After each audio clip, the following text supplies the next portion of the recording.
Bismillahirrahmanirrahim. Assalamualaikum warahmatullahi wabarakatuh. Halo semuanya, gimana kabar kalian hari ini? Semoga kalian semua dalam keadaan sehat walafiat. Jumpa lagi bersama saya Ahmad Raihan dalam channel Belajar Hukum. Nah, di video kali ini kita akan kembali membahas mengenai hukum perizinan. Dan di sini kita akan ngebahas mengenai proses perizinan yang mana saya sudah menyiapkan 4 materi. Yang pertama adalah pengajuan permohonan izin. Yang kedua adalah pemeriksaan persyaratan, yang ketiga adalah penerbitan keputusan tentang izin, dan yang keempat pengawasan pelaksanaan. Nah, tanpa berlama-lama lagi, silahkan simak video ini dari awal hingga akhir sehingga bisa memperkaya keilmuan teman-teman semua.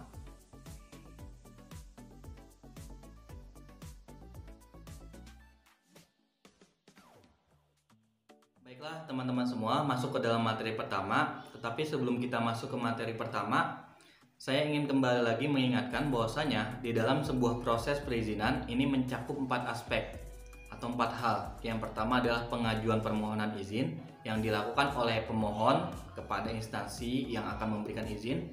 Yang kedua adalah pemeriksaan persyaratan baik itu formil maupun material. Nah, ini dilakukan oleh instansi tersebut. Yang ketiga adalah penerbitan keputusan tentang izin, apakah dia diterima ataupun ditolak.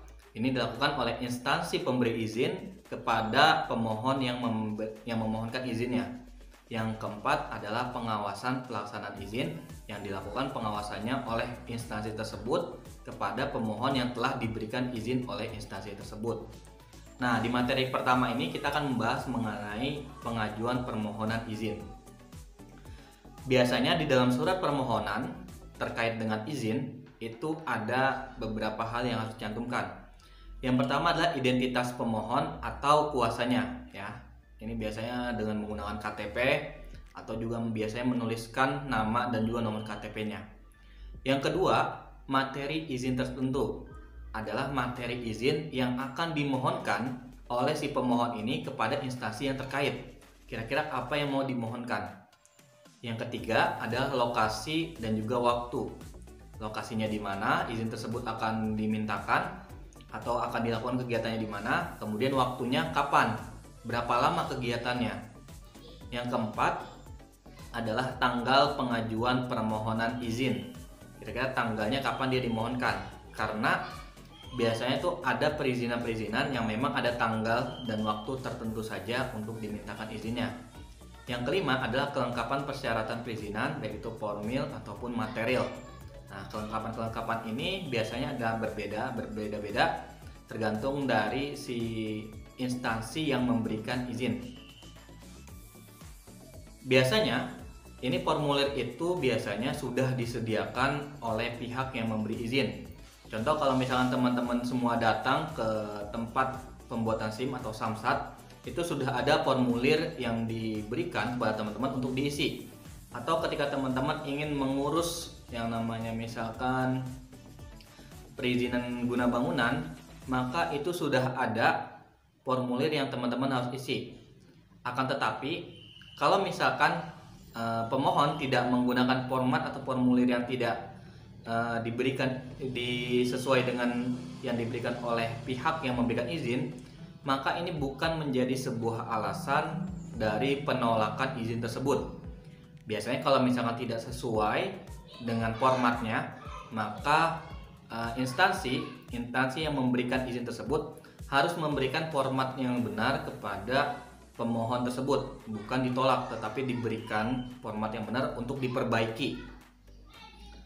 Kemudian di pasal 3 Undang-Undang PTUN, Peradilan Tata Usaha Negara, menyatakan suatu izin dinyatakan ditolak apabila telah melewati batas maksimal penerbitan izin dihitung mulai tanggal diserahkan permohonan izin sesuai dengan ketentuan perundang-undangan yang mengatur perihal izin tersebut. Jadi kalau misalkan tadi saya bilang ada tanggal kapan dimohonkannya izin tersebut, itu digunakan sebagai acuan untuk melihat kira-kira apakah permohonan tersebut sudah melewati batas waktu yang ada atau tidak. Karena ini menjadi suatu hal yang sangat penting ya.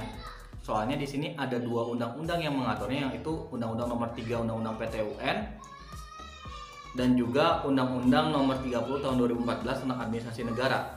Kalau misalkan di Undang-Undang tentang PTUN di pasal 3-nya dikatakan kalau misalkan dia sudah melewati batas waktu yang ditentukan oleh peraturan perundang-undangan yang mengatur tentang perihal izin tersebut tidak ada kejelasannya, maka itu dianggapnya atau diasumsikannya peraturan tersebut ditolak ya, atau permohonannya itu ditolak. Mohon maaf, bukan peraturan, tapi permohonan izin tersebut ditolak. Dan biasanya kalau misalkan tidak dicantumkan atau tidak ada peraturan undang-undangan yang mengatur terkait dengan masalah waktu tersebut, maka dijadikan umum. Waktunya adalah 3 bulan. Kalau misalnya sudah lewat 3 bulan, maka dianggap ditolak permohonan izinnya. Tetapi hal ini berbeda dengan pasal 53 Undang-Undang Nomor 30 Tahun 2014 tentang Administrasi Negara. Kalau misalkan di pasal 53 Undang-Undang Nomor 30 Tahun 2014 dinyatakan bahwasannya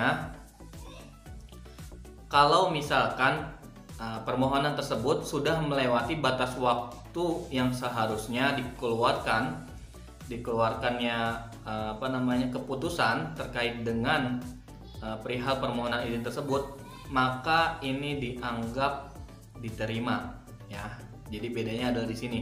Kalau misalkan di Undang-Undang PTUN dianggapnya ditolak, akan tetapi di Undang-Undang Nomor 30 Tahun 2014 kalau tidak ada kabar maka itu dianggap diterima permohonan izinnya. Nah, kemudian kalau misalkan itu sudah selesai atau sudah dianggap diterima, di pasal 53 ayat 4 dikatakan pemohon mengajukan permohonan kepada pengadilan untuk memperoleh putusan penerimaan permohonan sebagaimana dimaksud pada ayat 3. Jadi kalau misalkan sudah tidak ada kabar dan sudah melewati tanggalnya, maka pemohon tersebut mengajukan kepada PTUN untuk ditetapkan bahwasanya permohonan izinnya itu diterima.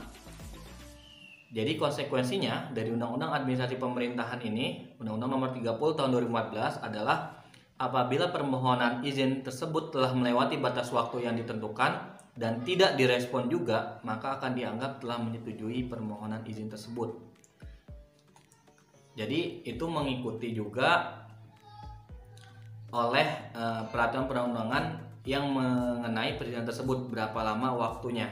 Tetapi kalau di Undang-Undang Nomor 30 Tahun 2014, kalau misalkan dia tidak ada waktunya, maka dianggap setelah 10 hari kerja tidak ada kabar dari pemohon yang dari instansi tersebut yang memberikan izin, maka permohonan tersebut dianggap diterima. Jadi 10 hari kerja ya. Kalau di undang-undang tentang PTUN, maka dianggapnya adalah setelah 30 hari kerja, maka itu dianggap ditolak.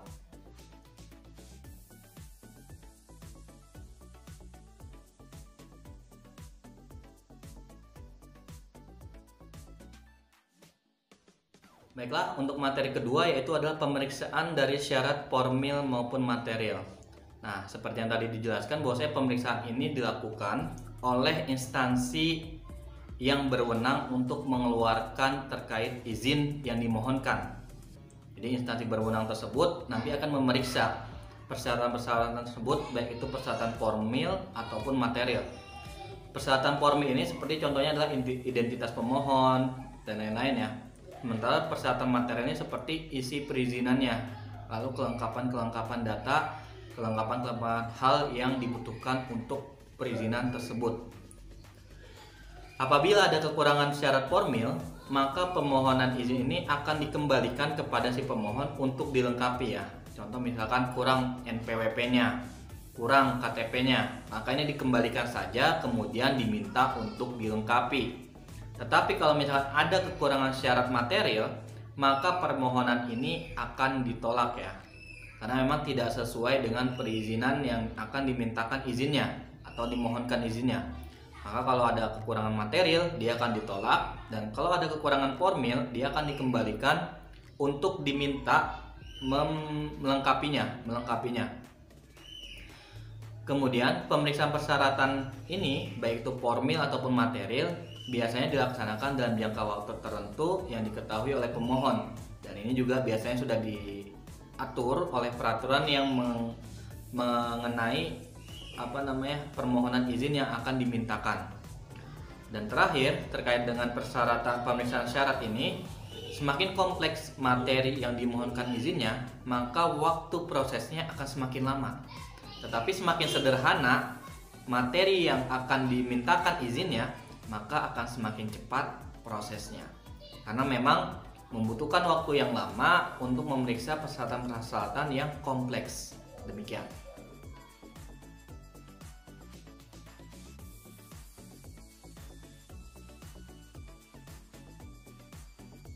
Baiklah, selanjutnya adalah penerbitan keputusan tentang izin. Setelah dimohonkan, kemudian diperiksa persyaratannya baik formil ataupun material, maka selanjutnya adalah penerbitannya. Di sini ada dua hal. Yang pertama, apabila dia memenuhi segala persyaratan, maka diberikan SK persetujuan. Ya, dan apabila dia tidak memenuhi persyaratan, maka diberikan SK penolakan. Kalau misalkan dia tidak memenuhi yang hal lainnya ya, seperti misalkan tidak sesuai dengan instansi yang diajukan, dia mengajukan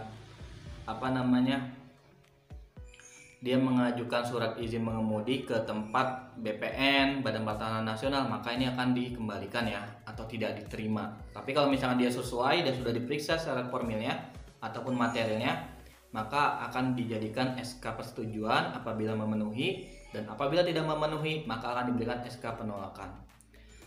Biasanya formatnya itu akan berbeda-beda lagi ya, sesuai dengan peraturan perundang-undangan yang menjadi dasar dari pemberian izin. Akan tetapi ada format baku juga terkait dengan SK izin agar format tersebut dapat sah di mata hukum atau legal. Yang pertama adalah nama instansi yang berwenang menerbitkan izin. Harus jelas namanya, siapa yang menerbitkan izin. Yang kedua adalah tanggal penerbitan izin. Yang ketiga adalah identitas penerima izin atau dari subjeknya, subjek si penerima izin. Yang keempat adalah materi izin atau objek izinnya. Yang kelima, lokasi dan juga waktunya, berapa lama waktunya. Yang keenam, hak dan kewajiban dari penerima izin. Yang ketujuh, ketentuan tentang penerimaan dan pelanggaran izin. Kalau dia sudah menerima, apa yang harus dilakukan, dan kalau misalkan dia melanggar, maka apa konsekuensinya. Yang kedelapan, ada persyaratan lain yang harus dilengkapi terkait dengan pemberian izin tersebut. Dan yang kesembilan, ini biasanya juga bisa ditambahi dengan pajak atau retribusi yang harus dibayarkan oleh penerima izin. Dan seperti yang tadi saya bilang, bahwasanya memang format ini biasanya berbeda-beda sesuai dengan peraturan perundang-undangan yang ada yang mengatur terkait dengan permohonan izin tersebut. Akan tetapi ini adalah format baku yang memang harus ada. Kalau misalnya nggak ada ini, maka akan bisa tidak sah pemberian SK izinnya. Kemudian di pasal 30 Undang-Undang Nomor 30 Tahun 2014 terkait dengan administrasi negara ya. Di ayat 1-nya disebutkan pejabat pemerintahan yang berwenang dapat menerbitkan izin, dispensasi dan atau konsesi dengan berpedoman pada AUPB, Asas Umum Pemerintahan yang Baik, dan berdasarkan ketentuan peraturan perundang-undangan. Jadi sesuai dengan AUPB dan juga ketentuan perundang-undangan yang ada. Yang kedua, ayat 2-nya, keputusan badan dan atau pejabat pemerintahan berbentuk izin apabila A. diterbitkan persetujuan sebelum kegiatan dilaksanakan, dan B. kegiatan yang akan dilaksanakan merupakan kegiatan yang memerlukan perhatian khusus dan atau memenuhi ketentuan peraturan perundang-undangan. Ayat 3-nya, keputusan badan dan atau pejabat pemerintahan berbentuk dispensasi apabila A.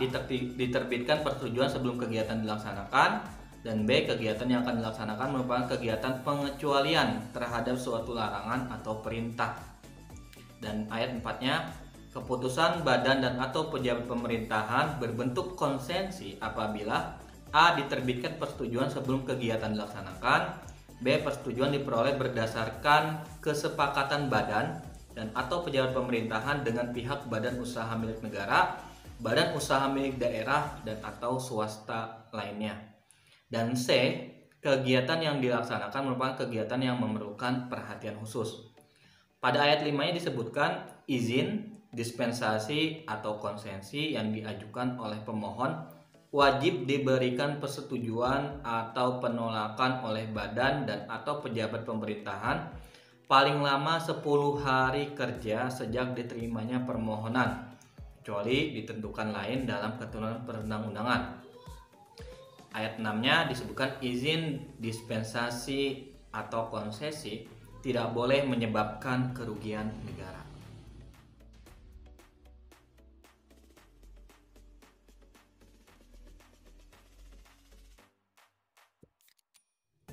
Baiklah teman-teman semua, demikian yang bisa kita bahas pada video kali ini terkait dengan proses proses dari sebuah perizinan. Tadi sudah kita bahas mengenai pengajuan permohonan izin, pemeriksaan persyaratan, dan sampai penerbitan keputusan tentang izin.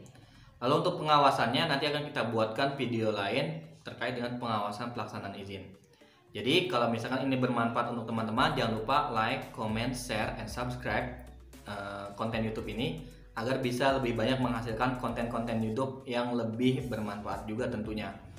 Dan terakhir, kalau misalkan ada salah dalam penjelasan ataupun salah-salah kata, saya mohon maaf. Sampai jumpa lagi di video selanjutnya. Wassalamualaikum warahmatullahi wabarakatuh.